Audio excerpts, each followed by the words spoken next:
আপুনি দীপ্তালয় মেমৰ বয়ফ্ৰেণ্ড নহয় জানো? তোমাৰ আটাইতকৈ প্ৰিয় কাণফুলি কোনযোৰ? মই পিন্ধি থকা যোৰ।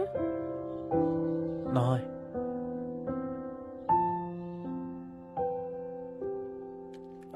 এইযোৰ। ধুনীয়া, মানে মোৰ যোৰতকৈ ধুনীয়া।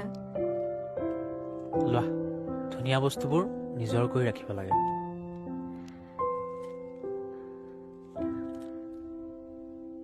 কিন্তু মই আগৰ যোৰ নেপেলাওঁ। পুৰণা বস্তুবোৰ মোৰ বহুত মৰমৰ। একো নাই, লাহে লাহে তুমি পুৰণা বস্তুবোৰ পাহৰি যাবা। আৰু চোৱা, তোমাৰ কাণফুলিযোৰত মামৰে ধৰিছে।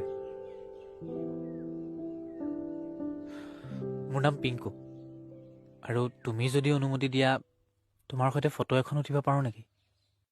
মানে কি জানা, ফুল ফুলি থকাৰ সময়খিনি আৰু ডাৱৰে ঢাকি ধৰি থকা জোনটোক